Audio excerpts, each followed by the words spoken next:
Hey guys, Nina here, welcoming you to another reading from the Ladies of Horror Picture Prompt Monthly Challenge, hosted by Elaine Pascale on her channel, The Godmother of Horror.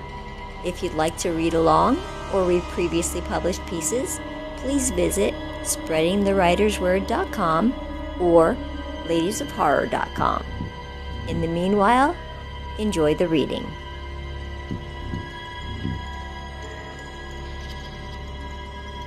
Fairy Ring by A.F. Stewart. My mam, God rest her soul, believed in fairies, told my brother and I all the stories, and laid on us all the warnings. Never cross the fairies, she said. Never make a deal with a fairy.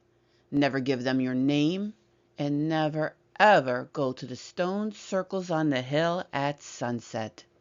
That's when the fairies come out to dance. More than once she told us they'd snatch us clean away and we'd never see this world again. I attended to every word, soaking in her wisdom. But of course my brother didn't heed. A wild one was my brother. He thought man was more than daft for believing, and made fun of the old beliefs when out of her earshot. Laughed at her, he did, called her warnings superstitions, and flaunted her teachings behind her back. I followed him sometimes when he and his friends went to the stone circles at night. I watched them drink whiskey and beer and carouse with fool girls into wee hours. And sometimes I wasn't the only one watching. Some nights the hilltop filled with lurking shadows, all eager eyes and greedy smiles. Not that my brother ever saw them. Yet he courted trouble, going there regularly until the day he left our village, when he left me alone to take care of our mam. Not that I minded, but it made me realize how much I disliked my brother. I guess that animosity is why I didn't listen to mam either. It happened after she passed, the day after her funeral. My brother came home, back to the house, all swagger and piss, saying the place was his now. Never mind that I had as much right to it, even more, seeing I stayed. Tried to kick me out, he did. But I'm stubborn, and a damn sight more clever. I remembered those days at the stone circles, those other eyes watching him with hunger. I made my plan. After a week I told him I would sign over my claim, but only if he would raise a glass to mam at the stone circles. He laughed, scoffed at my sentimentality, but agreed.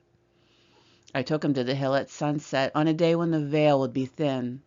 Pouring him a generous drink into a tin cup, I smiled, and put just a splash in my cup. My brother wandered in the circles as I left the open bottle of whiskey inside the outer circle as an enticement.